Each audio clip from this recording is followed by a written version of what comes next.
أعوذ بالله من الشيطان الرجيم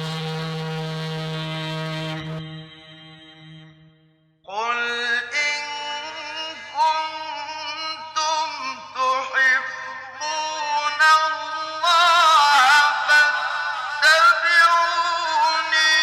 يحببكم الله ويغفر لكم ذنوبكم والله غفور رحيم إن الحمد لله نحمده ونستعينه ونستغفره ونعوذ بالله من شرور أنفسنا ومن سيئات أعمالنا من يهده الله فلا مضل له ومن يضلل فلا هادي له وأشهد أن لا إله إلا الله وحده لا شريك له وأشهد أن محمدا عبده ورسوله أما بعد فإن خير الحديث كتاب الله وخير الهدي هدي محمد صلى الله عليه وسلم وشر الأمور محدثاتها وكل محدثة بدعة وكل بدعة ضلالة وكل ضلالة في النار قال الله تبارك وتعالى اقرأ باسم ربك الذي خلق میرے محترم دینی بھائیوں اور قابل احترام اور بہنوں، پچھلے دروس میں اس آیت کے معنی اور اس کی تفسیر سے متعلق کچھ بنیادی باتیں ہم نے دیکھیں، جس میں ایک سوال یہ بھی تھا جس پر ہم رک گئے تھے کہ اللہ تعالیٰ نے اپنی تمام صفات اور افعال میں اسی صفت کو، اسی فعل کو تعارف کے طور پر کیوں اختیار کیا۔ پچھلے درس میں ہم نے دیکھا کہ اللہ تعالیٰ نے اپنے نام کے اعتبار سے رب کا نام استعمال کیا، اقرأ باسم ربک، اور اپنے فعل کے اعتبار سے، اپنی صفت اور اپنے تعارف کے اعتبار سے اللہ تعالیٰ نے الذی خلق، جس نے پیدا کیا، اس فعل کو ذکر کیا۔ اللہ تعالیٰ زندگی دیتا ہے، موت دیتا ہے، اور بہت سارے افعال اللہ کے ہیں، لیکن ان تمام افعال کو چھوڑ کر اللہ تعالیٰ نے صفت خلق کو، اور اللہ تعالیٰ نے لوگوں کو، چیزوں کو، سب کو پیدا کیا، اس کو کیوں بیان کیا؟ اس سلسلے میں قرآن کریم کی دوسری آیات سے مزید وضاحت ہوتی ہے کہ واقعی ایسا کیوں ہوا۔ اللہ کے معبود ہونے کو عرب کے مشرکین مانتے تھے، لیکن اکیلے اللہ کو وہ معبود نہیں مانتے تھے۔ وہ یہ کہتے تھے کہ اللہ بھی عبادت کے لائق ہے اور یہ بت بھی عبادت کے لائق ہیں، لہٰذا صرف اور صرف اللہ معبود ہے، وہ اس کو نہیں مانتے تھے۔ حقیقی معبود اللہ ہی ہے، اس کا معاملہ ان کے پاس نہیں تھا، اسی لیے وہ کہتے تھے اجعل الآلہۃ الہا واحدا ان ھذا لشیء عجاب، کیا اس محمد صلی اللہ علیہ وسلم نے، کیا اس شخص نے سارے معبودوں کا ایک معبود کر دیا؟ یہ تو بڑی عجیب بات ہے۔ تو ان کو توحید عبادت پر تعجب ہوتا تھا، لیکن جہاں تک کہ تخلیق کا معاملہ ہے اور ربوبیت کا معاملہ ہے، رب ہونے کے اعتبار سے اور خالق ہونے کے اعتبار سے ان میں دو رائے نہیں تھیں۔ وہ سب کے سب یہ بات مانتے تھے کہ اللہ کے سوا کوئی رب نہیں اور اللہ کے سوا کوئی خالق نہیں ہے۔ لہٰذا اللہ تعالیٰ نے اپنا تعارف کرانے کے لیے کہ یہ نبی کس کی طرف سے آیا ہے، پڑھنے کا جو حکم دیا جا رہا ہے وہ کس کی طرف سے ہے، اللہ تعالیٰ نے وہاں پر اپنا تعارف کرایا تو کہا اس رب کے نام سے پڑھ جس نے سب کو پیدا کیا، کسی اور کی طرف سے یہ نہیں آیا ہے، یہ اس کی طرف سے آیا جس کا کوئی شریک نہیں ہے۔ لہٰذا قرآن کریم میں آپ کئی مقامات پر دیکھیں گے، جن میں سے دو میں یہاں ذکر کروں گا، جس میں معلوم ہی ہوتا ہے کہ عرب کے مشرکین خالق کے طور پر صرف اور صرف اللہ کو مانتے تھے۔ مثال کے طور پر سورہ العنکبوت میں آیت نمبر 61 میں اللہ تعالیٰ نے فرمایا وَلَئِن سَأَلْتَهُمْ مَنْ خَلَقَ السَّمَاوَاتِ وَالْأَرْضَ وَسَخَّرَ الشَّمْسَ وَالْقَمَرَ لَيَقُولُنَّ اللَّهُ فَأَنَّىٰ يُؤْفَكُونَ، سورہ العنکبوت آیت نمبر 61۔ اے نبی، اگر آپ ان سے پوچھیں کہ کون ہے جس نے آسمانوں کو اور زمین کو پیدا کیا، اور کون ہے جس نے سورج اور چاند کو پابند کر رکھا ہے، لَيَقُولُنَّ اللَّهُ، یقیناً ان کا جواب یہی ہوگا کہ وہ اللہ ہے۔ فَأَنَّا يُؤْفَكُونَ، پھر یہ کہاں سے جھوٹ میں پھنسائے جاتے ہیں۔ افک کے معنی ہے جھوٹ۔ تو اس آیت میں اللہ تعالیٰ نے یہ بتلایا کہ عرب کے مشرکین سے اگر تم پوچھو گے کہ آسمان و زمین کا خالق کون ہے، اور کون ہے جو خلق کے بعد تدبیر کر رہا ہے، صرف بنا کے چھوڑ نہیں دیا بلکہ بنایا بھی اور چلا بھی رہا ہے، یہ کون ہے؟ تو کہیں گے کہ ایسا کرنے والا اللہ ہی ہے، کسی اور کا نام وہ نہیں لیں گے۔ لہذا یہاں پر یہ بات معلوم ہے کہ عرب کے لوگ خالق کے طور پر صرف اور صرف اللہ کا نام پیش کرتے تھے، یہ بات سب کے نزدیک مسلم تھی۔ اسی طرح سے آپ دیکھیں گے سورہ فاطر میں آیت نمبر 3 میں اللہ تعالیٰ نے فرمایا یا ایھا الناس اذکروا نعمت اللہ علیکم، اے لوگو اللہ کی نعمت جو اس نے تم پر کر رکھی ہے اس کو بھی ذرا یاد کرو۔ هل من خالق غیر اللہ یرزقکم من السماء والارض، کیا اللہ کے سوا بھی کوئی اور خالق ہے جو آسمان و زمین سے تم کو رزق دیتا ہے؟ لا الہ الا ہو، اس کے سوا کوئی عبادت کے لائق نہیں۔ فأنا تؤفکون، تو پھر کہاں سے تم جھوٹ میں پھنس جاتے ہو، کہاں سے تم کو جھوٹ میں مبتلا کر دیا جاتا ہے، یعنی اس جھوٹ میں کہ اللہ کے سوا کوئی معبود ہے۔ شرک کائنات کا سب سے بڑا جھوٹ ہے، اور توحید کائنات میں سب سے بڑی حقیقت ہے۔ سب سے زیادہ بڑی حق بات یہ ہے کہ اللہ کے سوا کوئی عبادت کے لائق نہیں۔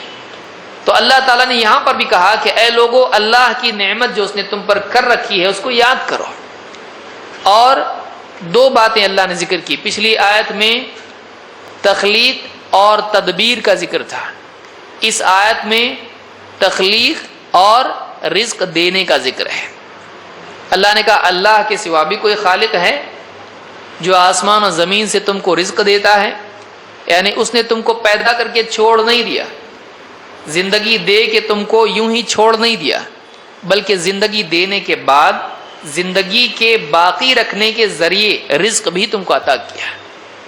ایک بچہ پیدا ہو گیا، زندگی مل گئی، اگر ماں اس کو دودھ نہ پلائے، اگر اس کو غذا نہ ملے تو وہ بچہ مر جائے گا، اس لیے کہ حیات پانے کے بعد حیات کا بچانا اور باقی رکھنا بھی ضروری ہے۔ لہٰذا اللہ تعالیٰ نے انسان کو زندگی دی تو اس زندگی کے ساتھ ساتھ اس زندگی کو باقی رکھنے کے لیے رزق بھی دیا ہے تاکہ وہ کھائے اور جیے، کھانا پینا سانس لینا وغیرہ جتنا بھی رزق اس کو چاہیے سب دیا۔ تو یہ جو سوال ہے اللہ نے پوچھا کیا کوئی ہے، هل من خالق غیر اللہ یرزقکم من السماء والارض، کیا اللہ کے سوا بھی کوئی اور خالق تم مانتے ہو جو آسمان و زمین سے تم کو رزق دیتا ہے؟ یعنی تمہارے نزدیک کوئی ہے ہی نہیں ایسا۔ تو یہ دو آیتیں اور اس طرح کی اور کئی آیتیں سورہ المؤمنون آپ پڑھیں، اس کے علاوہ دوسری آیتیں پڑھیں، اس میں آپ کو دکھائی دے گا کہ اللہ کے سوا عرب کے مشرکین کسی اور کو اپنا خالق نہیں مانتے تھے، لہذا ایک ہی ذات جس کو وہ اکیلا خالق مانتے تھے، جس میں کوئی شریک نہیں، وہ اللہ ہے، اللہ ہی کو ایسا مانتے تھے۔ لہذا خلق کے اعتبار سے اللہ تعالیٰ نے اپنا تعارف کرایا کہ وہ جس نے پیدا کیا، وہ جس نے ساری کائنات کو، یہاں پر یہ نہیں بتایا گیا کیا پیدا کیا، اس کو مطلق چھوڑ دیا گیا تاکہ لوگ یہ جان لیں کہ جس نے پیدا کیا، کیا پیدا کیا، کیا پیدا کیا، جو بھی ہے اس نے پیدا کیا، کسی ایک دو چیز کا نام لینے کی ضرورت نہیں ہے۔ تو اس آیت میں اللہ تعالیٰ نے جو باتیں بیان کی، اب تھوڑا سمجھیں اس کو، یہ پہلی آیت ہے جو قرآن میں اللہ نے نازل کی ہے، اور اس آیت میں 3 بنیادی نقطے اللہ نے واضح کیے ہیں، 3 بنیادی مسئلے ہیں جن کو اللہ تعالیٰ نے بیان کیا ہے۔ ایک، مرسل کون ہے، 2 مرسل، اور تیسرے رسالت۔ بلکہ اس میں اگر آپ یہ جوڑ دیں کہ ارسال کس کی طرف ہے اور کیوں وہ مرسل ہے اور کیوں رسالت اس نے بھیجی، میں سمجھا رہا ہوں اس کو، تو یہ تینوں باتیں اللہ نے بیان کی ہیں۔ پہلے اس میں جیسے مثال کے طور پر علامہ شنقیطی اس بارے میں بتاتے ہیں، میں انہی کے الفاظ میں بتاتا ہوں، کہتے ہیں وَتِلْكَ الْمَسَائِلُ الثَّلَاثُ هِيَ الْأُصُولُ فِي الرِّسَالَةِ وَمَا بَعْدَهَا دَلَالَةٌ عَلَيْهَا، کہتے ہیں کہ یہ تین مسئلے ہیں جو رسالت سے جڑے ہیں اور رسالت کی بنیاد ہیں۔ رسالت اللہ نے کسی کو رسول بنا کر پیغام دے کر بھیجا، تو اللہ کے پیغام کے معاملے میں تین بنیادی باتیں ہیں جو اصول کی حیثیت رکھتی ہیں، اور وہ تینوں باتیں اس ایک آیت میں اللہ نے جمع کر دی ہیں۔ وہ کیا ہیں؟ کہتے ہیں اور اس کے بعد جتنی بھی آیتیں ہیں وہ ان تین باتوں کو اور پختہ کرتی ہیں اور اسی سے جڑی ہوئی ہیں، اور اس کے لیے دلالتیں اسی کی طرف رہبری کرتی ہیں۔ کیا ہے؟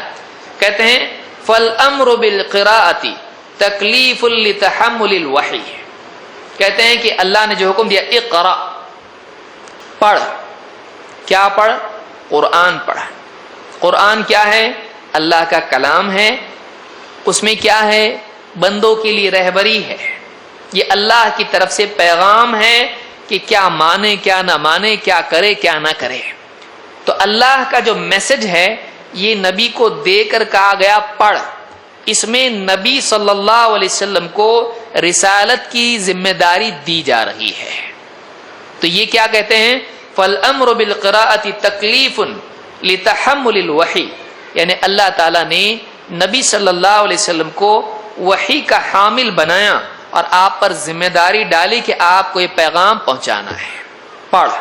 تو یہاں پر رسالت دی جا رہی ہے نبی صلی اللہ علیہ وسلم کو۔ پھر وَبِسْمِ رَبِّكَ بَيَانٌ لِجِهَةِ التَّكْلِيفِ، نمبر 2 اقرا، اقرا میں ذمہ داری پیغام پہنچانے کی دی جا رہی ہے۔ 2 بسم ربک میں بتایا جا رہا ہے پیغام کس کی طرف سے ہے، کس کی طرف سے پڑھنا ہے تم کو؟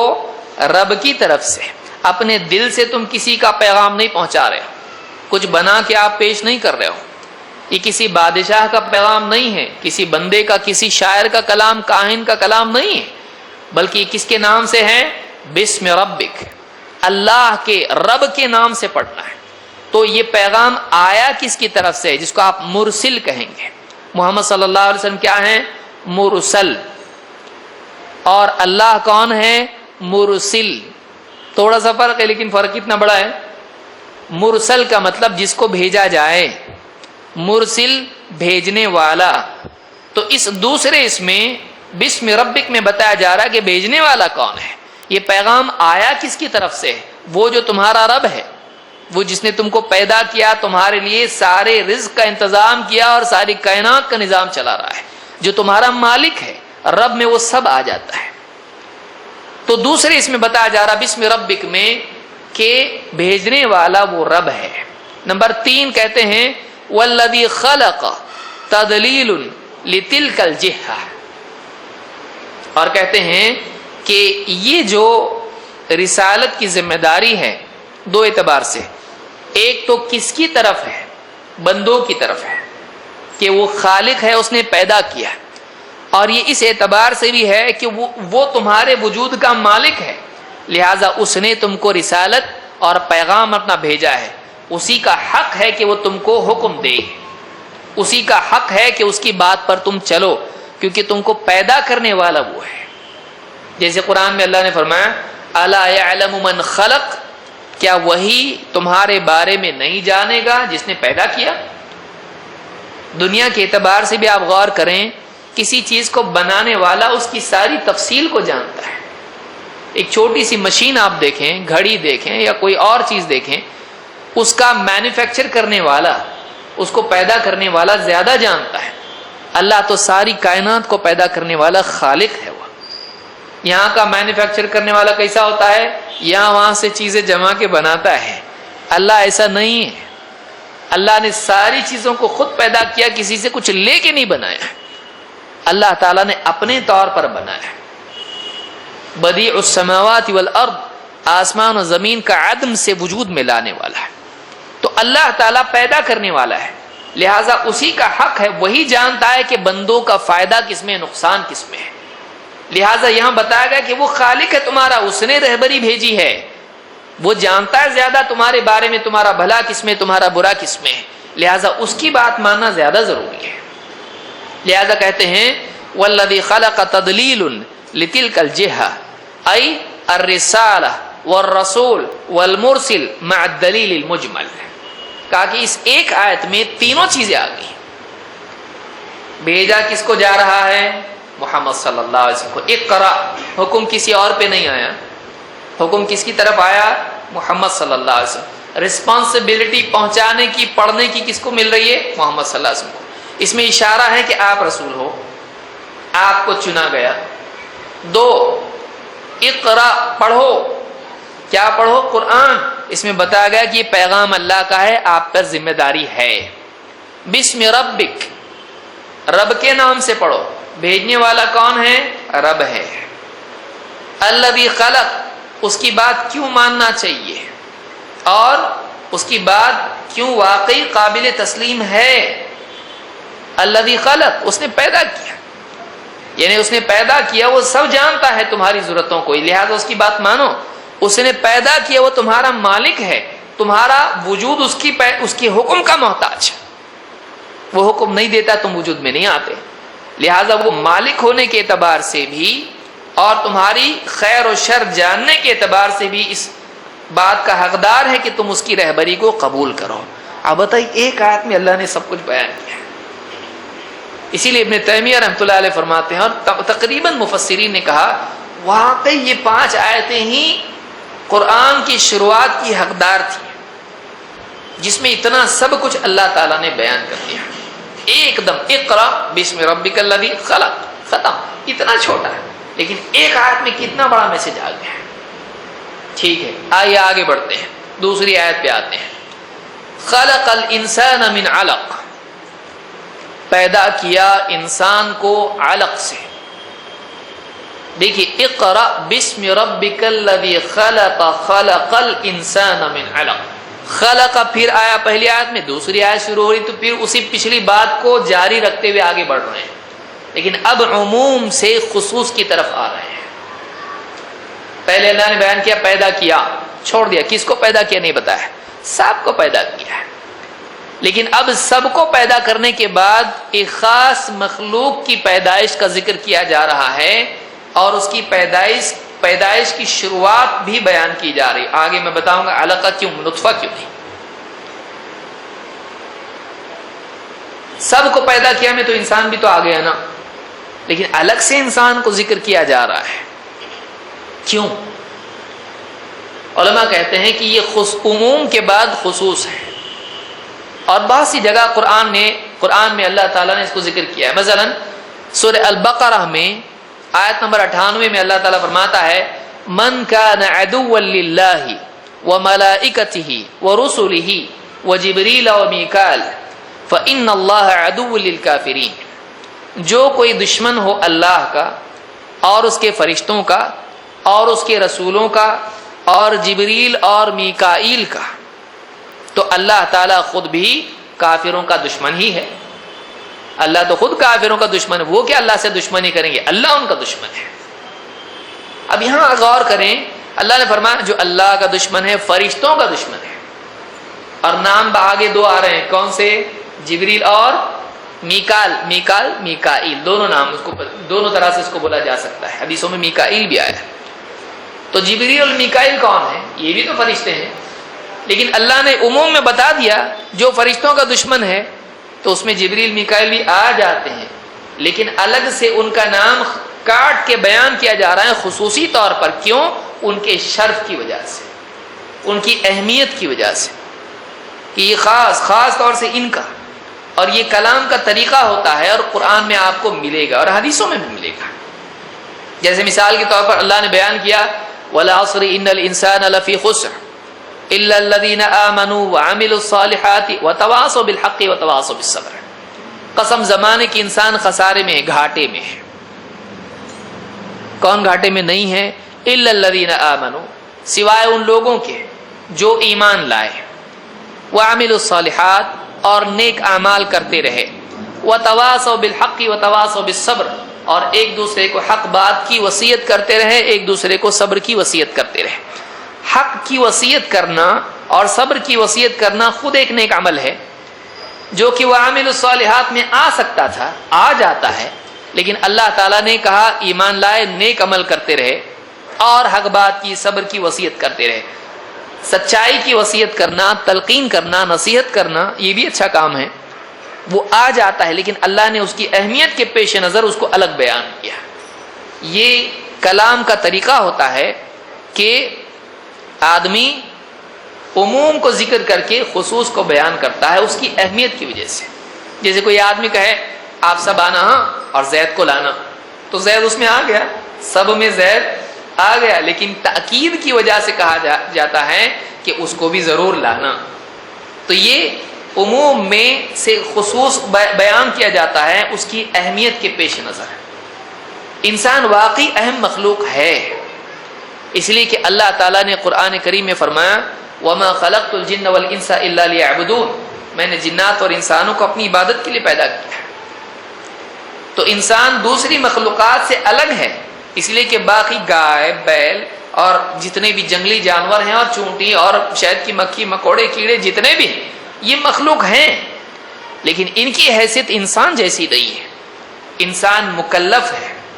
یہ مخلوقات دنیا میں ہیں، قیامت آئے گی سب کو مٹی بنا دیا جائے گا۔ وَيَقُولُ الْكَافِرُ يَا لَيْتَنِي كُنْتُ تُرَابًا، کافر اس دن کہے گا کاش میں مٹی ہو جاتا، کیونکہ ساری مخلوقات کو مٹی بنا دیا جائے گا، جانور وغیرہ وغیرہ جتنے بھی ہیں، لیکن انسان باقی رہے گا۔ پھر تخلیق کے اعتبار سے بھی انسان کو اللہ تعالیٰ نے بہترین ڈھانچے میں پیدا کیا ہے۔ اگر آپ خلق ہی کی بات کریں تو اللہ تعالیٰ نے انسان کے بارے میں کیا کہا؟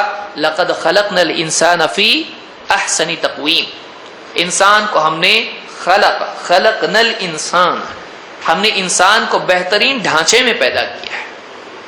کریشن کے اعتبار سے، چاہے ظاہری اعتبار سے آپ دیکھیں یا باطنی اعتبار سے آپ دیکھیں، انسان کو ہم نے ڈھانچہ دیا تو بہترین ڈھانچہ دیا ہے۔ باقی مخلوقات کو آپ دیکھیے، مثال کے طور پر آپ چوپایوں کو دیکھیے، چار پاؤں پہ چلتے ہیں، چاہے اس کو ہاتھ کہیں یا پاؤں کہیں، چوپایا پاؤں سے ہوتا ہے، چار پاؤں والے، چار پائے پاؤں والے۔ تو اب انسان کو اللہ نے اس کا سر اونچا رکھا کہ وہ عزت کے ساتھ زمین میں چلے، اور اس کو صلاحیتیں بہت ساری دیں باطنی اعتبار سے بھی۔ یادداشت کا معاملہ دیکھیں آپ، اور جذبات کا معاملہ دیکھیں آپ، اپنے جذبات کا اظہار کرنے کے لیے کلام کی صفت آپ دیکھیں، بات کرنا، اور اسی طرح سے انسان کو وہ صلاحیت دی کہ اپنے علاوہ بھی مخلوقات کو وہ کنٹرول کر سکتا ہے۔ باقی مخلوقات نے کبھی کیا؟ آپ نے دیکھا کبھی کہ سرکس میں انسان کو بندر نچا رہا ہے؟ کبھی دیکھا آپ نے کہ انسان بندر اس کو ایڈجسٹ کر رہا ہے اور انسان اس کے حساب سے چل رہا ہے؟ نہیں، لیکن آپ کو دکھائی دے گا کہ بڑے بڑے جانور ہیں، انسان ان کو پابند بناتا ہے۔ ہاتھی ہے، اونٹ ہے، اور نہ جانے کتنے جنگلی جانور بھی، صرف پالتو جانور نہیں، اونٹ اور گائے تو ویسے بھی پابند ہیں انسان کے، وہ تو اللہ نے کر دیا ان کو، لیکن انسان کو صلاحیت اللہ نے کیا دی؟ باقی جانور جو جنگلی ان کو بھی آدمی پابند بناتا ہے، لیکن الٹا نہیں ہوتا ہے، کیونکہ اس کو اللہ نے فوقیت دی دوسری مخلوقات پر۔ لہذا باقی ساری مخلوقات کے عموم کے بعد اللہ تعالیٰ نے بیان کیا انسان کو، لَقَدْ خَلَقْنَا الْإِنسَانَ فِي أَحْسَنِ تَقْوِيمٍ، انسان کو ہم نے بہترین ڈھانچے میں پیدا کیا۔ اس لیے بعد میں اللہ نے جب اس کو ذکر کیا، پچھلی ساری مخلوقات کو عموماً ذکر کیا، تو انسان کو خصوصاً ذکر کیا کہ خَلَقَ الْإِنسَانَ مِنْ عَلَقٍ، انسان کو پیدا کیا علق سے۔ علق کیا ہے؟ علق کے بارے میں علماء کہتے ہیں، علامہ شنقیطی کہتے ہیں اضواء البیان میں، کہتے ہیں وَقَوْلُهُ مِنْ عَلَقٍ وَهُوَ جَمْعُ عَلَقَةٍ وَهِيَ الْقِطْعَةُ مِنَ الدَّمِ۔ علقہ کیا ہے؟ علق پلورل ہے، سنگولر نہیں ہے۔ اس کا سنگولر کیا ہے؟ اس کا واحد کیا ہے؟ جیسے ہندی میں کہتے ہیں ہمارے ہاں ایک وچن انیک وچن، تو ایک اور کئی، تو ایک کے لیے علقہ آتا ہے، وہ بھی قرآن میں آیا ہے جسے آگے میں بیان کروں گا، لیکن کئی کے لیے علق آتا ہے۔ تو اللہ نے کہا کہ خلق الانسان من علق، اللہ نے انسان کو علق سے پیدا کیا ہے، لیکن علق کیا ہوتا ہے؟ علق جمے ہوئے خون کو کہتے ہیں۔ ماں کے پیٹ میں جب نطفہ یا منی چلی جاتی ہے رحم میں جا کر وہ رک جاتی ہے اور اس کے بعد کی جو سٹیج ہوتی ہے وہ خون کی شکل اختیار کرتی ہے، جمع ہوا خون، اس کو علقہ کہتے ہیں۔ اور یہ کئی سٹیجز انسان کی پیدائش کی ہوتی ہیں، لیکن اللہ نے یہاں پر علقہ کا ذکر کیا، لیکن اس سے پہلے 2 سٹیج ہیں، ان کو چھوڑ دیا گیا۔ وہ 2 سٹیج کیا ہیں؟ نمبر 1 مٹی سے پیدا ہونا، 2 نطفہ یا منی، دونوں ایک ہی ہیں، سپرم جس کو آپ کہیں گے۔ اللہ تعالیٰ نے مٹی کا بھی ذکر نہیں کیا یہاں پہ، اور یہاں پر اللہ تعالیٰ نے منی یا نطفہ کا بھی ذکر نہیں کیا۔ بعض لوگوں کو اس لفظ کا تذکرہ اچھا نہیں لگتا ہے، بلکہ مسجد میں بیٹھ کے کسی بات کرتے ہیں، لیکن قرآن میں اللہ نے ذکر کیا ہے اس کو، لہٰذا یہ کوئی غلط بات نہیں ہے۔ انسان اپنی اصل ہی نہ جانے تو پھر کیا فائدہ ہے؟ اللہ تعالیٰ نے انسان کا اس پہلی وحی میں انسان کو کس چیز سے پیدا کیا گیا اس کا ذکر کیا ہے، اور یہاں پر علق کا ذکر کیا ہے۔ لیکن یہ دیکھنا ضروری ہے کہ سٹیجز کیا ہیں۔ ایک پہلی سٹیج ہے انسان کو بنایا گیا مٹی سے، چاہے پہلا انسان ہو یا ہر انسان ہو، مٹی سے وہ پیدا ہوتا ہے، بتاؤں گا میں کیسے۔ دوسرا منی، تیسرا علقہ، چوتھا پھر مضغہ، اور اس کے بعد آگے کی سٹیج پوری تخلیق انسان کی ہوتی ہے۔ قرآن کریم میں سورہ المؤمنون آپ پڑھیں یا اسی طرح سے دوسرے مقامات آپ پڑھیں، آپ کو یہ ملے گا۔ اس سلسلے میں انسان کی تخلیق کے مراحل کے اعتبار سے جو منی کا جو مرحلہ ہے یہاں پر ترک کر دیا گیا ہے، نطفہ ترک کر دیا گیا۔ منی کے معنی کیا ہے؟ ابن الاثیر کہتے ہیں المنی بالتشدید وهو ماء الرجل، جو انسان کی جو یعنی منی جس کو کہتے ہیں، یہ وہ نطفہ یا وہ پہلی چیز جو انسان سے، مرد سے الگ ہوتی ہے، جس سے اولاد پیدا ہوتی ہے، تو اس کو منی کہا جاتا ہے۔ اور کہتے ہیں کہ سمی المنی نطفۃ لقلتہ وجمعها نطف، اس کے لیے دوسرا لفظ بھی آتا ہے نطفہ، قرآن میں بھی اس کو ذکر کیا گیا ہے۔ نطفہ کے معنی ہوتے ہیں تھوڑا پانی، تھوڑا، اصل لفظ منی ہے، لیکن نطفہ جو ہوتا ہے تھوڑی چیز کو کہا جاتا ہے۔ ہوتے ہوتے ہوتے اس کا استعمال منی کے لیے ہونے لگا، اس کے تھوڑے ہونے کی وجہ سے۔ تو یہ دونوں لفظ، یہ پہلا سٹیج ہے انسان کی پیدائش کا۔ انسان کو معلوم ہونا چاہیے کہ کس سے پیدا ہوا ہے۔ اس کی ایک وجہ یہ بھی ہے کہ آدمی میں گھمنڈ پیدا نہیں ہوتا ہے۔ اللہ نے کیا فرمایا؟ الم نخلقکم من ماء مہین، کیا ہم نے تم کو گھٹیا، کمتر، کمزور پانی سے پیدا نہیں کیا؟ جس انسان میں اکڑ ہو، میں بہت بھاری، میں شریف، میں سید، میں فلاں ابن فلاں، تیری ابتدا کیا ہے؟ تیری ابتدا کیا ہے؟ تو کتنی یعنی ذلت والی چیز تھی ابتدا میں، جس کا نام لینے کو بھی لوگ شرماتے ہیں۔ ایسا تھا تو اس پہ گھمنڈ پیدا نہیں ہوتا ہے۔ تو یہ جاننا بھی ضروری ہے کہ ہماری اصل کیا ہے، پیدائش ہماری کیا ہے۔ کہتے ہیں کہ یعنی اس سلسلے میں پچھلی جو صورتیں ہیں یہاں وہ ذکر نہیں ہوئی، علقہ کا ذکر ہوا۔ آئیے دوسرے مقامات پر دیکھتے ہیں اللہ نے اس کو بیان کیا۔ اللہ تعالیٰ سورہ القیامہ میں آیت نمبر 36 سے لے کے 40 تک آپ پڑھیے۔ اللہ تعالیٰ فرماتا ہے اَيَحْسَبُ الْإِنسَانُ أَن يُتْرَكَ سُدًى، کیا انسان نے یہ سمجھ رکھا ہے کہ اس کو یوں ہی چھوڑ دیا جائے گا، کوئی حساب نہیں، کوئی پوچھا نہیں جائے گا، محاسبہ نہیں، ایسی چھوڑ دیں گے اس کو، کھائے پیے موج مستی کرے، اور کوئی پوچھنے والا نہیں قیامت کے دن، اور کوئی ذمہ داری نہیں دنیا میں؟ کیا انسان یہ سمجھتا ہے کہ وہ یوں ہی چھوڑ دیا جائے گا؟ یترک سدن، چھوڑ دیا جانا ہے۔ الم یکن نطفۃ من منی یمنی، دیکھیے دونوں لفظ آ رہے ہیں یہاں پر۔ کیا وہ نطفہ نہیں تھا ایسی منی کا جو ٹپکائی جائے؟ یہ صاف ترجمہ میں کر رہا ہوں۔ الم یکن نطفۃ من منی یمنی، کیا وہ نطفہ نہیں تھا جو منی کا ٹپکایا جائے؟ ثم كان علقة فخلق فسوى، پھر اس کے بعد ثم كان علقة، پھر منی سے، نطفے سے وہ دوسری حالت میں آیا۔ وہ کیا حالت تھی؟ علقة، وہ علقہ بنا. فخلق فسوى، تو اللہ تعالیٰ نے اس کو بنایا اور ٹھیک ٹھاک کیا، اس کو ٹھیک ٹھاک کیا. فجعل منه الزوجين الذكر والانثى، پھر اسی سے دو جوڑے بنائے، اس سے جوڑے بنائے، ایک جوڑا بنایا اس سے. فجعل منه الزوجين، جوڑی بنائی. کیا؟ الذکر والانثى، مرد اور عورت، لڑکا لڑکی، میل فیمیل. الیس ذلک بقادر علی ان یحیی الموتى، کیا وہ جو یہ کر سکتا ہے کیا مرے ہوئے کو واپس زندہ نہیں کر سکتا؟ یعنی آپ سوچئے، کچھ بھی نہیں تھا تو جو پانی کے قطرے سے ایک انسان بنا سکتا ہے، وہ مٹی سے انسان کیوں نہیں بنا سکتا؟ کیا فرق ہے دونوں میں؟ بے جان ہونے کے اعتبار سے دونوں میں فرق کیا ہے؟ مٹی کیا ہے؟ جان ہے نا اس میں. ہاتھ نے مٹی لی تو بات کرتی ہے آپ سے؟ نہیں، جان نہیں ہے اس میں، مٹی ہے، وہ بے جان ہے وہ. تو آدمی سوچتا ہے مر جانے کے بعد کہاں مل گیا؟ وہ مٹی میں، بے جان ہو گیا، لائف ختم. مٹی ہے تو مٹی، اس میں سے کہاں سے واپس آئے گی جان؟ اوکے. دیکھیے قرآن کا جو استدلال ہوتا ہے بہت لاجیکل ہوتا ہے اور سادہ ہوتا ہے. بڑی بات یہ ہے کہ اس میں کوئی فلسافیکل بہت ریزننگ ایسا کچھ نہیں ہوتا. ایک آدمی ابھی بیل کو باندھ کے آیا، بولو کیا ہے، اس کو سمجھتا.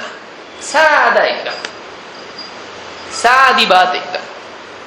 اور جو غور کرنے والا ہے، بہت گہری سمجھ رکھنے والا، وہ واقعی اس کی عقل حیران رہ جائے گی کہ واقعی کتنا پاورفل آرگیومنٹ ہے. اللہ نے کہا کہ دیکھو انسان کیا تھا شروع میں؟ منی. پھر منی سے کیا بنا؟ نطفہ اس کا ہوا اور رحم میں ٹھہر گیا، علقہ بنا. علقہ کے بعد ٹھیک ٹھاک جسم بنا، اور اس کے بعد میں اس سے جوڑی بنی، مرد بھی بنا اور عورت بھی بنی. تو جو اتنا کرتا ہے، کیا وہ انسان کو مرے ہوئے کو واپس پیدا نہیں کر سکتا؟ یعنی جو مٹی میں مل گیا واپس اس کو کیسا زندہ کرے گا اللہ؟ بہت سارے لوگ جو شبہ کرتے ہیں مٹی میں ملنے کے بعد واپس کیسے زندہ ہوگا، تو اللہ نے بتایا کہ بے جان ہونے کے اعتبار سے اگر آپ دیکھیں تو منی میں اور مٹی میں تھوڑا سا سپیلنگ کا فرق ہے، اور بنیادی طور پہ بے جان ہونے کے اعتبار سے کوئی فرق نہیں ہے. وہ بھی بے جان، یہ بھی بے جان. تو جو ایک بے جان سے پیدا کر سکتا ہے وہ دوسرے بے جان سے کیوں پیدا نہیں کر سکتا ہے؟ پھر جان ڈالنے کے اعتبار سے آپ دیکھیں منی، پھر اس کے بعد اس میں سے نطفہ، علقہ، مضغہ، اور آگے کی سٹیج اور مخلوق. تو ایک سٹیج سے دوسری سٹیج میں لیتے جاندار بنا دیا. تو ایک سٹیج میں سے دوسری سٹیج میں وہ لے جا سکتا ہے، اس کے پاس قدرت ہے. غیر زندہ کو زندہ وہ ماں کے پیٹ میں کرتا ہے کہ نہیں کرتا ہے؟ تو باہر قبر کے پیٹ میں کیوں نہیں کر سکتا؟ جو یہاں کر سکتا ہے وہاں بھی کر سکتا ہے. جو ایک ہی قطرے سے مرضی کے مطابق میل اور فیمیل دو الگ بنا سکتا ہے، وہ کیوں ایک کو پیدا نہیں کر سکتا ہے؟ تو یہ جو اللہ نے بیان کیا یہاں پر، اللہ تعالیٰ نے منی، نطفہ اور علقہ یہ سٹیج ذکر کی. معلوم ہے علقہ سے پہلے کیا ہے؟ نطفہ ہے. لیکن اللہ نے یہاں پر نطفہ کا ذکر کیوں نہیں کیا، منی کا ذکر کیوں نہیں کیا؟ خلق الانسان من علق، آئیں گے اس پہ ہم لوگ. دوسرا مقام سورۃ المؤمنون آیت نمبر 12 سے 14. ایک اور سٹیج معلوم ہوتی ہے ہم کو جس کو ہم کہتے ہیں مضغہ. اللہ تعالیٰ فرماتا ہے، اور ایک پہلی سٹیج ہم کو معلوم پڑتی ہے. پچھلی آیت میں کیا معلوم پڑا؟ نطفہ اور علقہ بس. لیکن دوسری آیت جو ہم اب پڑھیں گے اس میں اس سے پہلے، منی سے پہلے اور علقہ کے بعد میں یہ دو سٹیج اور ہیں، وہ دونوں سٹیج معلوم ہوتے ہیں. آئیے دیکھتے ہیں کیا ہے. اللہ تعالیٰ فرماتا ہے وَلَقَدْ خَلَقْنَا الْإِنسَانَ مِنْ سُلَالَةٍ مِّن طِينٍ، ہم نے انسان کو مٹی کے خلاصے سے پیدا کیا ہے. مٹی کا نچوڑ جس کو آپ کہیں، اس سے ہم نے پیدا کیا ہے. ثُمَّ جَعَلْنَاهُ نُطْفَةً فِي قَرَارٍ مَّكِينٍ، پھر ایک بالکل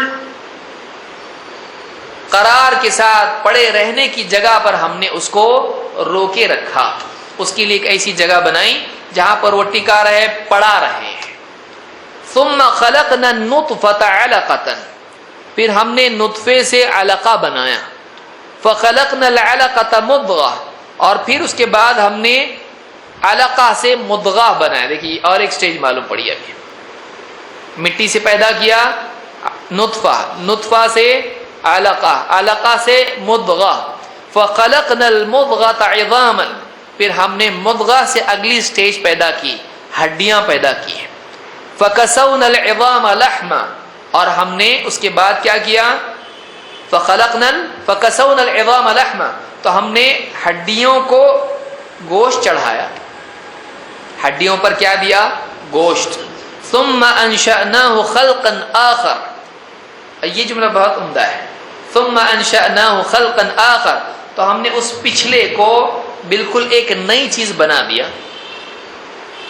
شروع میں کیا تھا، وہ قطرہ، لیکن اس ایک قطرے کو ایک حالت سے دوسری، دوسری سے تیسری، تیسری سے چوتھی بنا کے ہم نے اس کو کیا کر، ایک نئی مخلوق پیدا کر دی، ایک نئی مخلوق پیدا کر دی.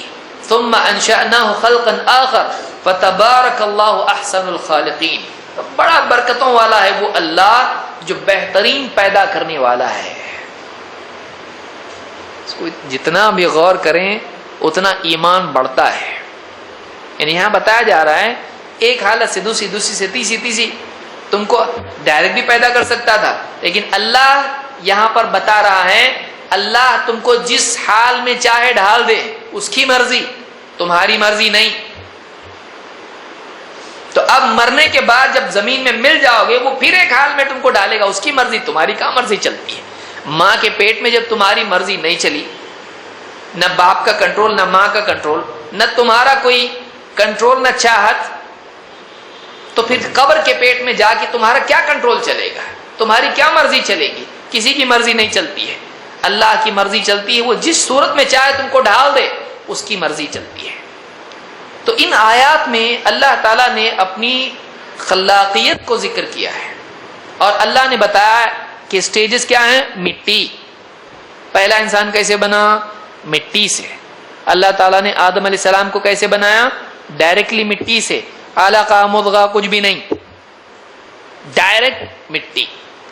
پھر اس کے بعد اولاد پانی سے، یعنی منی، نطفہ. پھر اس کے بعد جب رحم میں ٹھہر جاتا ہے، منی ٹھہر جاتی ہے، وہ بن جاتا ہے کیا، علقہ، جمع و خون. اس کے بعد مضغہ، چبائی ہوئی بوٹی کی طرح چبایا جائے گوشت کو تو کیسا بنتا ہے وہ، آپ دیکھیے ویسا ہوتا ہے. تو چباوی بوٹی کی طرح ہوتا ہے، گوشت کی طرح، مضغہ. اس کے بعد پھر اس کے اندر ہڈی، گوشت اور چمڑا اور باقی ساری تفصیل اس کی آتی ہے. تو اللہ تعالیٰ سٹیجز میں بناتا ہے. تو یہ جو سارے سٹیجز ہیں ان میں اللہ تعالیٰ نے مٹی کو چھوڑ دیا، نطفہ کو چھوڑ دیا، اور اللہ تعالیٰ نے اس کے بعد تیسری حالت بیان کی، علقہ، انسان کو پیدا کیا علق سے. خلق الانسان من علق. ایسا کیوں؟ ابن تیمیہ رحمۃ اللہ علیہ فرماتے ہیں کہ آدم علیہ السلام کو مٹی سے بنا، کون دیکھا، کسی نے دیکھا نہیں، مشاہدے میں وہ نہیں ہے. اور منی کا معاملہ یہ ہے کہ منی ضروری نہیں ہے کہ اس سے انسان پیدا ہو، اس لیے کہ احتلام بھی انسان کو ہوتا ہے اور اس سے کچھ پیدا ہوتا نہیں، تو وہ یقینی طور پر نہیں ہے. تو تخلیق کی شروعات منی سے نہیں ہوتی ایگزیکٹلی، اس لیے کہ کبھی وہ رحم میں جاتی، کبھی نہیں بھی، کبھی وہ بغیر جماع کی ہوتی ہے، جیسے احتلام، سو گئے آدمی اور منی اس کی خارج ہو گئی تو اس سے کچھ پیدا نہیں ہوتا ہے، اللہ نے اس کو بھی چھوڑ دیا. ہاں لیکن واقعی جب جماع ہوتا ہے اور اس کے بعد رحم میں منی ٹھہرتی ہے تب جا کے علقہ کی حالت ہوتی ہے، وہاں سے انسان کی پیدائش شروع ہوتی ہے. تو اس لیے اللہ تعالیٰ نے جب تخلیق کا ذکر کیا تو ان دونوں چیزوں کو چھوڑ دیا جو نہ مشاہدے میں ہے، جو نہ یقیناً انسان کی تخلیق کا سبب ہے، وہاں سے شروع کیا جس کو سب لوگ مانتے تھے، اور وہاں سے یقینی طور پر کنفرم پیدائش شروع ہو جاتی ہے. اس کے بعد بچہ پیدا ہوگا، زندہ مردہ، اس کا رحم سے جو ہے اس کا حمل ساقط ہوگا، یہ بات کی بات ہے، لیکن ایگزیکٹلی حمل کی شروعات یہاں سے ہوتی ہے، منی سے نہیں. اس کی شروعات ہوتی ہے علقہ سے، اس لیے اللہ نے اس کو بیان کیا ہے. اور یہاں پر مزید اور ایک وجہ ہے جو علامہ شنقیطی نے اس کے بعد بیان کی، انہوں نے کہا کہ بہت عمدہ بات ابن تیمیہ رحمۃ اللہ علیہ نے کہی، لیکن ایک اور بات بھی یہاں کہی جا سکتی ہے، وہ کیا ہے؟ کہتے ہیں فالقادر علی ایجاد انسان فی احسن تقویم من هذه العلقۃ قادر علی جعلک قارئا. بہت بڑی بات یہاں کہہ رہے ہیں وَإِن لَمْ تَكُنْ تَعْلَمَ الْقِرَاءَةَ مِنْ قَبْلِ كَمَا أَوْجَدَ الْإِنسَانَ مِنْ تِلْكَ الْعَلَقَةِ وَلَمْ يَكُنْ مَوْجُودًا مِنْ قَبْلِ وَلِأَنَّ الَّذِي يَتَعَهَّدُ تِلْكَ الْعَلَقَةَ حَتَّى تَكْتَمِلَ إِنسَانًا يَتَعَهَّدُهَا بِالرِّسَالَةِ. یہ جملہ بہت اچھا ہے، اس لیے میں اس کو پڑھ کے سنا سمجھ رہا تو نہیں ہوگا بہت سے لوگوں کو. کہتے ہیں، اس کا پورے خلاصہ میں ذکر کر رہا ہوں، کہتے ہیں کہ یہاں پر اللہ تعالیٰ یہ بتا رہا ہے چونکہ قرات جو رسالت کی ذمہ داری ہے اور ایک امی نبی کو قرات کا حکم دیا جا رہا ہے، اس امی نبی کو اللہ تعالیٰ بتلا رہا ہے کہ پڑھ اس رب کے نام سے جس نے پیدا کیا انسان کو علقہ سے. اس میں مناسبت بتائی جا رہی ہے کہ اے نبی آپ امی ہو اور آپ ڈر رہے ہو ما انا بقارئ، میں پڑھا ہوا نہیں ہوں، میں کیسی ذمہ داری نبھاؤں گا، مجھ کو تو پڑھنا بھی نہیں آتا ہے. تو وہ اللہ جس نے علقہ سے کامل انسان بنایا، جو ایک ادھوری شکل ہے، جو انسان کی ایسی شکل ہے جو شروعات ہے، جو ایک ناقص کو کامل بناتا ہے، منی سے علقہ، علقہ سے مضغہ، مضغہ سے پھر کامل انسان. ثم انشأناه خلقا آخر، ہم نے اس کو ایک نئی کامل بہترین مخلوق بنائی. لقد خلقنا الانسان فی احسن تقویم، وہ بہترین شکل میں انسان آتا ہے، لیکن ابتدا کیا ہے اس کی؟ منی، نطفہ، علقہ، ایک دم ناقص چیز، ایک ایسی چیز جس کو ابھی کئی مرحلوں سے پار ہو کے کامل بننا ہے. جو اللہ اس پر قادر ہے کہ جو ایک علقہ کو کامل انسان بنائیں، کئی مرحلوں سے گزار کے اس کو واقعی بالکل عمدہ بنا دے، وہ اس پر قادر ہے کہ ایک امی نبی کو ایسا علم دے جو پڑھے لکھوں کے پاس بھی نہیں ہے، اور تھوڑا تھوڑا تھوڑا کر کے ایک سے دوسری، دوسری سے تیسری حالت میں اتار چلاتے چلاتے بالکل کامل دین اس کو دے دے، اور اس کی شریعت کو کامل کر دے، اور اس کو کمال درجے کا علم دے دے، اس کو بالکل علمی اعتبار سے کامل بنا دے. وہ اللہ اس پر قادر ہے. یہاں پر مناسبت اس اعتبار سے کہ تخلیق کے اعتبار سے جو ادھورے نطفہ کو کامل بنا دیتا ہے، وہ اللہ تعالیٰ اس پر قادر ہے کہ اے نبی آپ کو بھی، چونکہ آپ پڑھے لکھے نہیں ہو، ڈر رہے ہو، آپ گھبراؤ مت. وہ اللہ اس پر قادر ہے کہ آپ کو مسلسل ایک حالت سے دوسری حالت میں ڈالتے ہوئے، وحی کا سلسلہ جاری کرتے ہوئے آپ کو کامل کرتے ہیں. اسی لیے اللہ نے قرآن کریم میں کیا فرمایا؟ وَوَجَدَكَ ضَالًّا فَهَدَى، اس نے آپ کو لا علم پایا، علم کی طلب میں، جستجو میں پایا، حق کی طلب میں پایا، تو اس اللہ تعالیٰ نے کیا کر دیا؟ وَوَجَدَكَ ضَالًّا فَهَدَى، اس نے آپ کو ہدایت دی. یا جیسے دوسری جگہ پہ اللہ نے فرمایا مَا كُنْتَ تَدْرِي مَا الْكِتَابُ وَلَا الْإِيمَانُ، آپ کو نہیں معلوم تھا کتاب کیا ہے اور ایمان کیا ہے، تو اللہ تعالیٰ نے آپ کو ہدایت دی. تو اللہ تعالیٰ آپ قادر نہیں ہو، یہ آپ کی طرف سے نہیں ہے. انسان بعض اوقات ذمہ داری جب آتی ہے اللہ کی طرف سے تو گھبراتا ہے، لیکن اس کو اس حال میں یاد رکھنا چاہیے اگر میں اپنے آپ کو ناقص سمجھ رہا ہوں، ذمہ داری کس کی طرف سے آئی ہے؟ وہ جو ہر ناقص کو کامل بناتا ہے، وہ جو ناقص کو بھی ایسا بنا دیتا ہے کہ جس کو لوگ دیکھ کے تعجب کریں کیا بنا دیا اس نے. وہ اللہ جو ایسا ایک کو دوسرے میں تبدیل کر دیتا ہے، بہترین ڈھانچے میں ڈھال دیتا ہے، اس اللہ تعالیٰ کی طرف سے ذمہ داری آئی ہے، وہ کام لینا جانتا ہے. موسیٰ علیہ السلام کو آپ دیکھیے، جب اللہ نے کہا اذهب الى فرعون، تو موسیٰ علیہ السلام کہے اللہ سے پوری لسٹ پیش کی، یہ چاہیے، یہ چاہیے، یہ چاہیے. کیا کہا؟ قال رب اشرح لي صدری. پرسنل ریکوائرمنٹ، دعوت کے لیے سب سے اہم چیز کیا چاہیے؟ زبان. رب اشرح لی صدری، پہلے تو دل سے شروع ہوتا ہے، میرے سینے کو کھول دے۔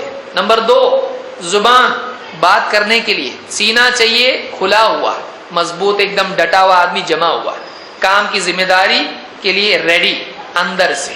رب اشرح لی صدری۔ نمبر 2 دعوت کے لیے پہلی چیز ذمہ داری ادا کرنے کے اعتبار سے زبان،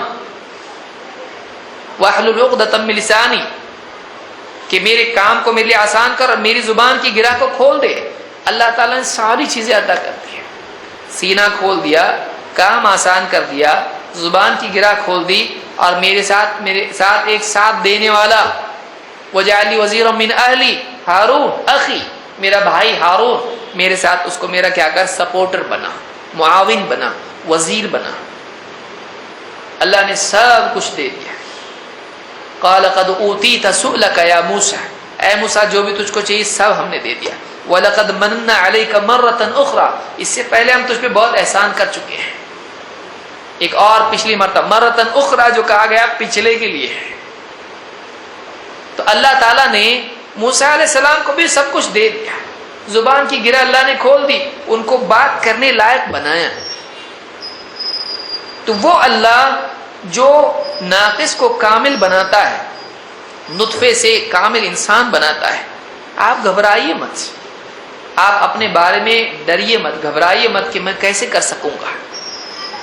یہ دھاڑس تھی اللہ کے نبی صلی اللہ علیہ وسلم کے لیے اس آیت میں، اسی لیے اللہ تعالیٰ نے یہاں پر علقہ کا تذکرہ کیا۔ یہاں پر سوال یہ ہے مٹی سے پیدا کرنے کا کیا مطلب ہے، اور اس کو یعنی چھوڑنے میں کیا حکمت ہے، تو میں نے اس کو بیان کیا کہ یہ پختہ حالت ہوتی ہے جس میں قطعاً ذکر کیا جائے ہاں یہاں سے بچے کی پیدائش شروع ہوتی ہے، جو علقہ ہے، منی اور نطفہ سے کنفرم نہیں ہوتا ہے۔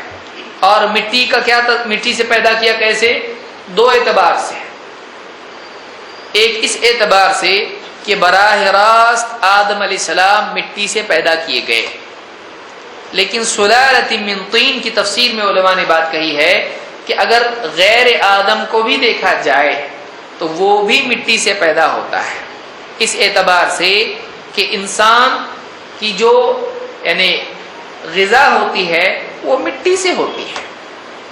2 میں سے ایک چیز ہم کھاتے، یا تو سبزی ترکاری یا پھر گوشت۔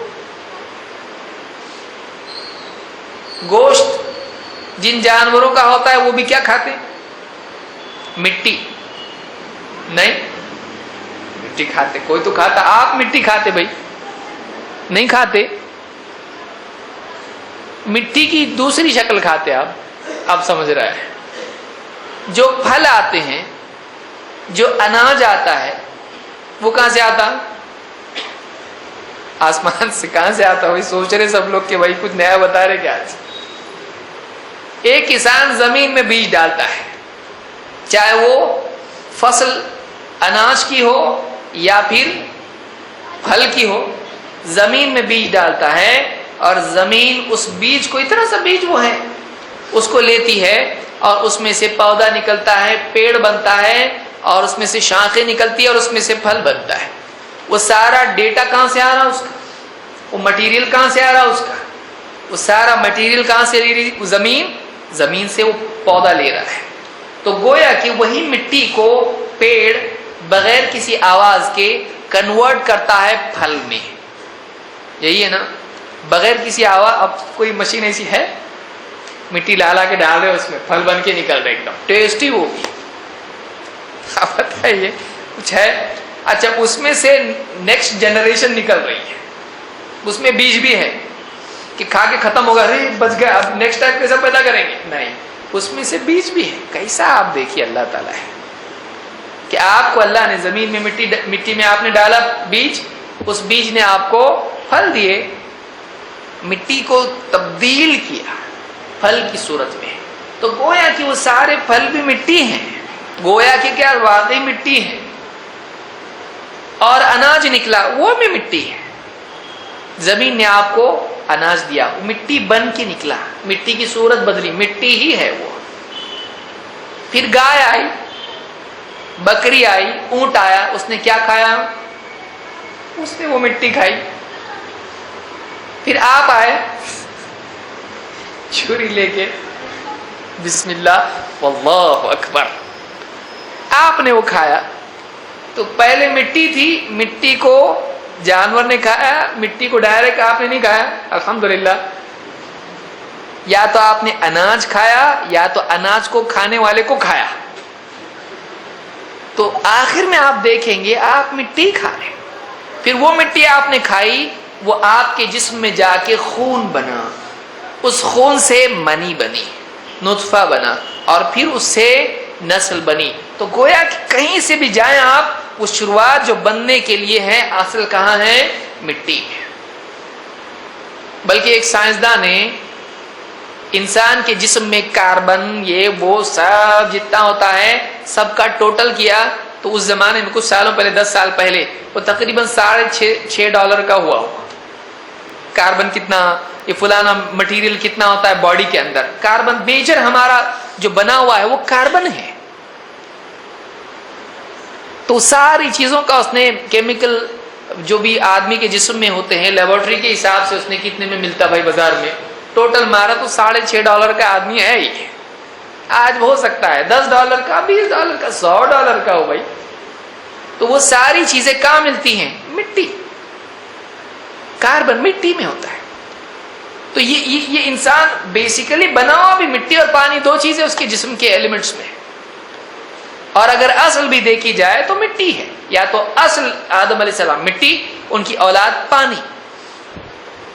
تو اللہ تعالیٰ نے انسان کو پیدا کیا مٹی سے اور اس کی نسل جاری رکھی پانی سے، لیکن پانی میں منی کبھی رحم میں جاتی کبھی نہیں، اس لیے اللہ نے اس کو چھوڑ دیا۔ لیکن علقہ یہاں سے کنفرم وہ رحم میں ہوتی ہے، ووم جس کو آپ کہتے ہیں، ماں کا وہ پیٹ کی وہ جگہ جہاں بچہ بنتا ہے، وہاں علقہ ہوتا ہے، جمع ہوا خون۔ پھر اس کے بعد وہ بنتا ہے گوشت، مضغہ، اس کے بعد بنتا ہے بچہ، اس میں پھر 4 مہینے کے بعد روح پھونکی جاتی ہے۔ روح ایک الگ چیز ہے، اس میں کچھ حرکت ہونا وہ روح نہیں ہے۔ بہت سارے بولتے ہلتا نہ ہو، اس میں روح رہتی نا، پہلے 4 مہینے کے پہلے ہی رہتی ہے۔ نہیں، 4 مہینے کے پہلے اس میں روح نہیں ہوتی ہے۔ ہاں اس میں حرکت ہوتی ہے، کیوں بھائی؟ کاربن کے آپ دیکھیں گے اس میں کیا بولتے ہیں سائنٹسٹ، الیکٹران، پروٹون، نیوٹران، اور ابھی کا آج کل فوٹون، اور نہ جانے اور کون سے ٹون آنے والے ہیں۔ آپ بتائیے گیلیکسیز حرکت نہیں کرتے ہیں، جان رہتی اس میں؟ چاند بھی بولا کیسا ہے، سب ٹھیک ہے نا، جا رہا گھوم رہا، چاند بھی گھوم رہا، زمین بھی گھوم رہی، جان ہے اس میں۔ حرکت حیات کی دلیل نہیں ہے، حرکت حیات کی دلیل نہیں ہے۔ حرکت روح کی تو یعنی اولا وہ دلیل نہیں ہے۔ ہلنا جلنا، ہل رہا نہ ہو، جان ہے نا اس میں، ہلنے سے جان آتی نہیں آتی ہے، جان ہونا ضروری نہیں ہے۔ حرکت کے اعتبار سے وہ دلیل نہیں اس بات کی کہ جان ہے۔ مشینیں بھی حرکت کرتی ہیں پروڈکشن کے اعتبار سے، بہت ساری چیزیں، گھڑی کا کانٹا، پنکھا حرکت کرتا ہے، حرکت سے حیات ضروری نہیں ہے، اور روح تو اور بھی ضروری نہیں ہے۔ تو روح 4 مہینے بعد آتی ہے۔ روح کب آتی ہے؟ 4 مہینے کے بعد۔ یہ وہ شخصیت ہے جس کو نکال کے فرشتہ لے جاتا ہے، اور فرشتہ ڈالتا اس کو، فرشتہ ڈالتا، ثم یرسل الیہ الملک، اور اس کے اندر ثم ينفخ فیہ الروح، فرشتہ آتا ہے، روح پھونکتا ہے، فرشتہ آتا ہے، روح لے کے جاتا ہے۔ یا ایتھا النفس المطمئنہ ارجعی الی ربک راضیۃ مرضیہ، یہ وہ پرسن ہے جو انسان کے اندر ہوتا ہے، وہ لائف فورس نہیں، وہ کیمیکل ریاکشن نہیں ہے۔ روح کیا ہے؟ وہ شخصیت ہے جس میں انڈرسٹینڈنگ ہوتی ہے، جس میں انڈرسٹینڈنگ ہوتی ہے، اس کو روح کہتے ہیں، وہ ایک شخص ہے۔ اسی لیے جب جسم سے روح الگ ہوتی ہے، اب میں سوال پوچھ رہا ہوں آپ کو، سوچیے اس کو، میموری کہاں ہوتی ہے؟ یعنی آدمی کے دماغ یا دل میں ہوتی ہے میموری، یا اس شخص میں ہوتی ہے جس کو آپ روح کہتے ہیں؟ اگر جسم میں ہے تو جسم سے روح الگ ہونے کے بعد بھول گیا میں کون ہوں، فرشتے کو بول رہا میں کون ہوں، یاد ہے کہ نہیں؟ اس کو یاد ہوتا ہے، کیونکہ اس کی جو یادداشت ہوتی ہے وہ شخص ہے، اصل یادداشت اس روح میں ہوتی ہے۔ اصل یادداشت اس روح میں ہوتی جو جسم سے الگ ہوتی ہے، کیونکہ قیامت کے دن اور جنت میں جو جسم ہوگا یہ ہوگا مریل، بیمار، کھانسنے والا اور تھوکنے والا اور پیشاب والا، پاخانے والا، یہ جسم جنت میں ہوگا؟ نہیں، جنت میں دوسرا جسم ہوگا، لیکن میموری، دوسرا جسم سے میموری بدل جائے گی، یادداشت اس کی سیم رہے گی۔ اگر یادداشت نہ ہو انسان کو تو جنت کی کیا لذت؟ مطلب ایک آدمی اس کی یادداشت ہی کھو گئی اور وہ بہت بڑا کام کیا تھا، اس کو بولے لو انعام، کیا کہے گا؟ بتائیے، اگر آدمی کو ایکٹیویٹی یاد نہ ہو تو اس کو انعام کا کوئی مزہ نہیں آتا۔ سوچیے اس کو ذرا، اگر آدمی کو کارنامہ یاد نہ ہو، قربانی یاد نہ ہو، مجاہدہ یاد نہ ہو تو انعام کی لذت محسوس نہیں ہوتی ہے۔ انعام کی لذت تبھی محسوس ہوتی ہے جب واقعی انسان کو مجاہدہ یاد ہو، میں نے کتنی تکلیف سے کرا تو یہ ملا، ورنہ اچانک مل جائے نہیں۔ اسی لیے باپ کو زیادہ اہمیت ہوتی ہے جائیداد کی بیٹے سے، کیونکہ باپ کو کیا معلوم ہوتا، میں نے بہت خون پسینہ کر کے میں اتنا کمایا ہوں، اس کو ویلیو اس کی زیادہ ہوتی ہے۔ اولاد ٹھیک ہے، کیا ہے، پیسہ ہی ہے نا، اڑاؤ اڑاؤ اڑاؤ اڑاؤ، اس کو قیمت نہیں ہوتی اس کی۔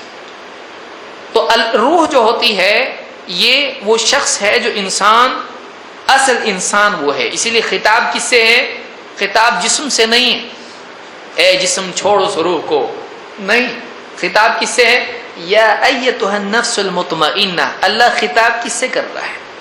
فرشتے خطاب کس سے کر رہے ہیں؟ اس روح سے کر رہے ہیں، نکل اے روح، اور رب، تیرے رب کی طرف چل اور بندوں میں شامل ہو جا۔ تو بندہ وہ ہے ایکچولی، اور عالم ارواح میں ایکچوئل جسم سے معاہدہ تھا کہ روح سے، الست بربکم، وہ اصل اس روح سے تھا، اس شخص سے تھا، وہاں وہ جسم نہیں تھا جو دنیا کا ہے۔ سمجھ میں آ رہا ہے؟ تو تھوڑا بیچ میں کبھی کبھی آ جاتا ہے ایسا، لیکن جاننا چاہیے۔ تو یہاں پر اللہ نے بیان کیا اقرأ بسم ربک الذی خلق، خلق الانسان من علق، انسان کو پیدا کیا علق سے۔ تو اللہ تعالیٰ نے عموم کے بعد خصوص کا تذکرہ کیا کہ اللہ تعالیٰ نے انسان کو پیدا کیا، ساری مخلوقات سے کاٹ کے انسان کو بیان کیا اس کی تشریف کے لیے، اس کے شرف کی وجہ سے۔ اور چونکہ خود انبیاء بھی کن میں سے ہوتے ہیں؟ جنات کا تذکرہ نہیں یہاں پر، انبیاء کن میں سے ہوتے ہیں؟ انسانوں میں سے ہوتے۔ جنات میں سے ہوتے کہ نہیں ہوتے؟ نہیں ہوتے۔ کوئی نبی اور رسول جنات میں سے نہیں تھے۔ نبی اور رسول کن میں سے ہوتے ہیں؟ انسانوں میں سے ہوتے ہیں۔ تو اللہ تعالیٰ نے، کیونکہ آپ دیکھیے جنات کو انسان دکھتے لیکن انسان کو جنات، تو رسول سے پوچھنے کے لیے کہاں جائیں گے؟ اگر جنات میں سے رسول ہو، جنات کو انسان دکھتے نہیں نا، بھڑکانے کو کیسا آتا ہو؟ آتا۔ جنات کو انسان دکھتا ہے تو جن انسان کے پاس آ سکتا ہے کیونکہ وہ دکھ رہا ہے۔ رسول کے پاس جن آ سکتا ہے کہ ہاں چلو وہ رسول ہیں، تو وہ آ سکتا ہے، لیکن اگر جنات میں سے رسول ہو تو انسان کہاں جا سکتا ہے؟ بولے رسول مل رہا ہے نہیں، ہم کو کہا ہے کیا بنا؟ تو اللہ نے جنات میں سے رسول نہیں بنایا۔ اللہ نے رسول کن میں سے بنایا؟ نبی اور رسول انسانوں میں سے، تو دونوں کو ملیں گے، لیکن جن میں سے دونوں کو ملیں گے نہیں۔ جنات کو تو دکھیں گے، دکھ رہا نا ہم کو، لیکن انسانوں کو نہیں۔ تو انسان کی تشریف کی وجہ سے۔ دوسری بات یہ کہ یہاں انسان کا تذکرہ اس اعتبار سے بھی آیا کہ اللہ تعالیٰ نے فرشتوں کو اور جن کو سجدہ کرنے کا حکم دیا۔ کس کو؟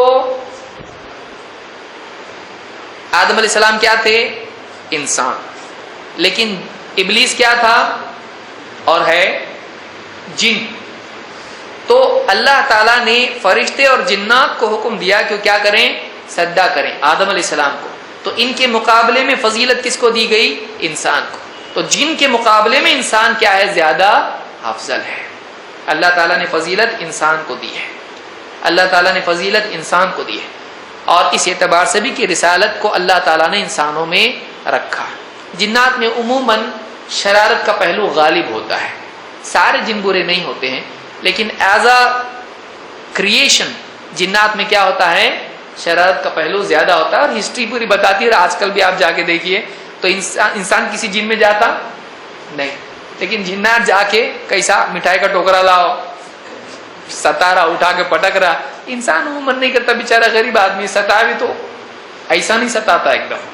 تو ان میں قوت اور شرارت کا پہلو زیادہ ہوتا ہے، اسی لیے ان کو شیطان اس لیے کہتے ہیں. شیطانہ میں شرارت کا پہلو غالب ہوتا ہے، شریر اس معنی میں وہ آتا ہے. تو اللہ تعالیٰ نے انسان کی فضیلت کی بنیاد پر، اور خصوصاً اللہ تعالیٰ نے بہترین ڈھانچے میں تخلیق کے اعتبار سے، کیونکہ خلق کا ذکر کیا جا رہا ہے. دیکھیے خلق، اللہ کی صفت خلق ذکر کی جا رہی ہے، پیدا کیا. پیدا کی ہوئی چیزوں میں سے بہترین چیز اللہ کے پاس کیا ہے؟ انسان. لقد خلقنا الانسان فی احسن تقویم. اللہ نے پیدا کیا انسان کو بہترین سانچے میں، ڈھانچے میں. تو اللہ نے ایز این ایگزامپل کس کو بیان کیا یہاں پر؟ انسان کو پیدا کیا. انسان کو پیدا کیا الگ سے. تو یہاں پر ان دو آیتوں میں بتایا جا رہا ہے کہ اللہ خالق ہے، اور انسان کو اللہ نے ایک کم تر چیز سے پیدا کیا اور اس کو اتنا اعلیٰ بنا دیا. وہ اللہ جو اتنی قدرتوں والا ہے، اس نے اس رسول کو جو کہ امی ہے رسول بنایا، اور کوئی اس میں عیب نہ نکالے، اس لیے کہ وہ اللہ جو ہر چیز کو اعلیٰ بنا دیتا ہے، اس نے اس رسول کو بچپن میں یتیم پایا تو اس نے اس کو آسرا دیا. دیکھیے مصیبت سے، تکلیف سے راحت، کمال کی طرف. اس اللہ تعالیٰ نے اس رسول کو ہدایت کے اعتبار سے طالب پایا، نہیں معلوم تھا کچھ بھی، علم دیا. اس اللہ تعالیٰ نے اس رسول کو معاشی اعتبار سے تنگ دست پایا، اس کو مال دیا. الم یجدک یتیما فآوى ووجدک ضالا فہدی ووجدک عائلا فاغنی. تین حالتیں بیان کی اللہ نے کہ کیا اللہ نے آپ کو یتیم پایا تو آپ کو کیا ہو رہا ہے؟ اس کو